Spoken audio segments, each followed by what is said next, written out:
Hey guys, Professor Bill, Comic Book University and Champions, issue number 25. Dude, been waiting for this Dungeons and Dragons cover for a while now, all right? Tired of seeing all the previews for it, tired of seeing all the little hints and the, hey, check it out. No. It's finally here, all right? Now I'm waiting for the next issue, but at least that's only about a month away, all right? So, anyway, let's get into who made this. This is Warriors of the Weird, issue number 1, part 1, I should say. Jim Zub on writing. Welcome back to Sean Isaacs on art, along with Max Dunbar, Marcio Menez, and Nolan Woodard on colors. VC's Clayton Cowles doing letters and production. Okay, I'd like to know more about that.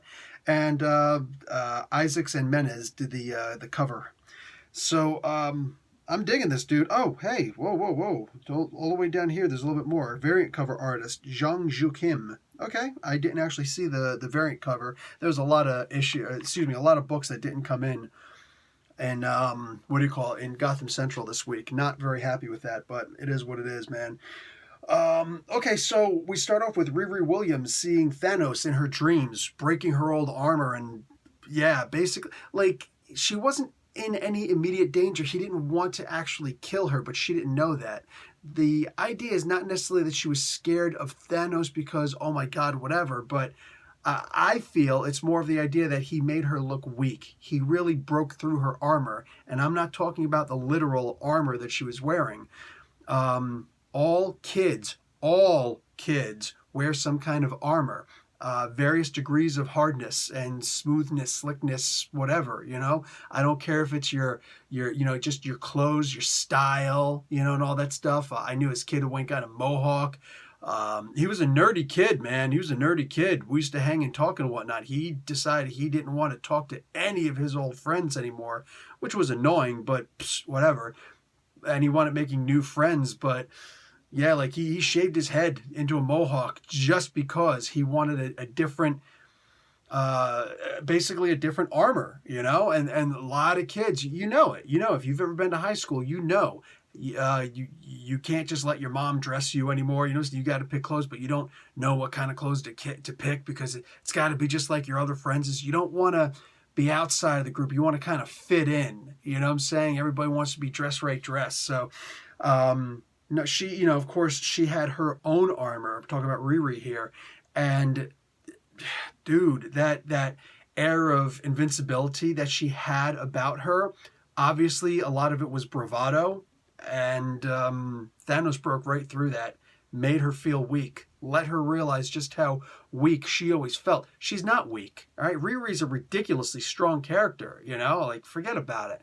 But she'd take any of us to task any day of the week. But, of course, she was putting on more of that air of being in charge and in control and powerful, when in reality, it didn't take too much. Well, it took a Thanos, basically, to, I don't know, not put her in her place, but that's what a lot of other people would call it. So I love that this started out with that nightmare. I mean, literally, it's one stupid page. It's not even the entire page. It's half a page, 3 panels where we get that. But it's enough that it got me thinking that I love what's being done with her character right now. Absolutely love it. So I also like the way that Sam Alexander's mom is being handled here, because she has always been the case. I mean, if you've read the Solo series, any of the books where his mom was in it, Sam Alexander's mom was always cool with him being, well, cool to a degree, as cool as you could ever hope and pray that a mom would be with, somebody being a freaking superhero at, what is he, 15 years old, 9 years old, whatever he is, he's a kid, and yeah, man, he he's in over his head, but his mom is like, no, I trust you. And wow, how come all of our moms couldn't be like that, Geez, I remember trying to run away at the bus stop, and my mom would drive up and see that I was standing outside in the winter with my my winter coat unzipped. You know what I'm saying? Belle, zip up your coat. No, Mom, it's not my mom. No, I don't know what you're talking about. Like, try to walk away and do it. Is that your mom, dude? No, shut up, dude. Like I said about armor, man, gotta look cool with the jacket unzipped, right? So here we're gonna have Amka. She is gonna try and contact I can't remember her name. I think they actually say the name at one point. Sika, was it? Anyway, the goddess, oh, Sela, there it is. Duh, I knew it was right there.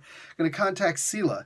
Now, what Sela does, she's basically a Native American goddess, and she has access to the same kind of powers that Roma had, and obviously, what's his face, Adversary had back in the X-Men, way, way, way back in the day.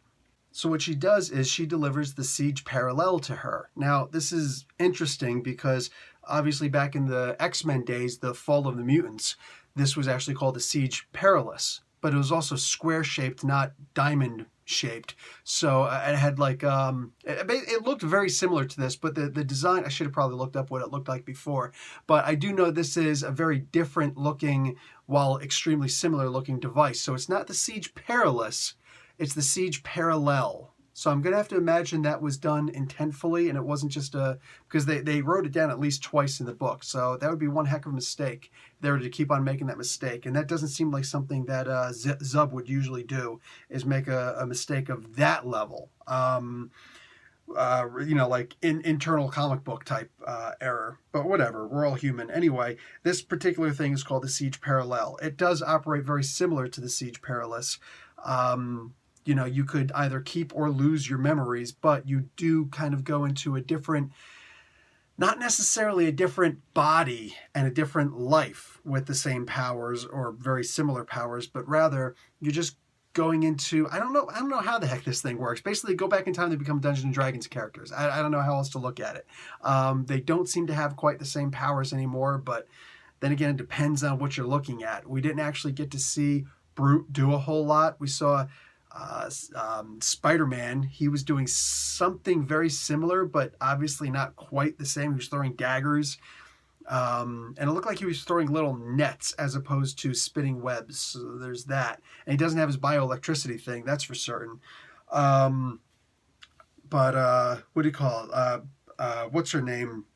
Amka, she looked the exact same, but she definitely had different memories. And all these guys, for the most part, had pretty different memories, although there was something there in the background. So I don't fully understand the difference between the Siege Perilous and the Siege Parallel, but whatever. I'm willing to completely bypass all that to say that, yes, they're back in Dungeons & Dragons-esque type of environment. And, there's one character who shows up. I'm wondering how many people caught this no prize. Because there's definitely no prize material in here. Come on now. Come on, it's way towards the back of the book. I'm not going to spoil a whole lot. I'm just simply going to point out that, here it is, Stalax of Crystallum is here. If you guys remember, this was back in, what was it, Crystar, the Crystal Warrior. Issue number 1, if I remember correctly, it was in that first issue. This was one of his friends. It wound up becoming one of his friends later on. He was the short one. He was the one that was shorter than everybody else. But there's actually one of the Crystal Warriors in this, and he's dressed up kind of like a Hulk. What's funny is I don't remember him being big on using battle axes. I have the first issue in really horrible condition, but I do have it.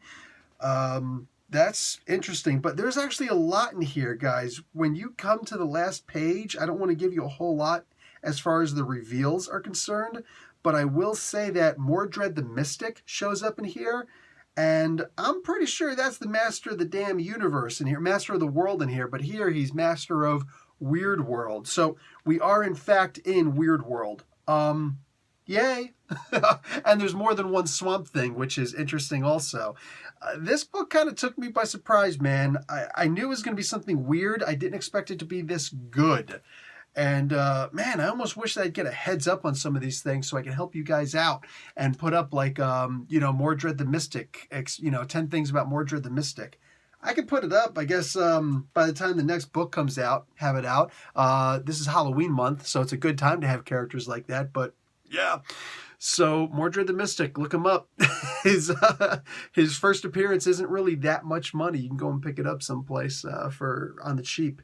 Anyway, this was good. This was a really good book. I definitely enjoyed this. Zub is obviously trying to get some serious Dungeons & Dragons either out of his system or incorporate it into everything that he writes. And I don't know which way we're going just yet. We'll see. I'm going to roll for intuition and see if I can pick it up. Anyway, that's going to be it for me, guys. Go and check the book out. Professor Bill, Comic Book University. Class dismissed.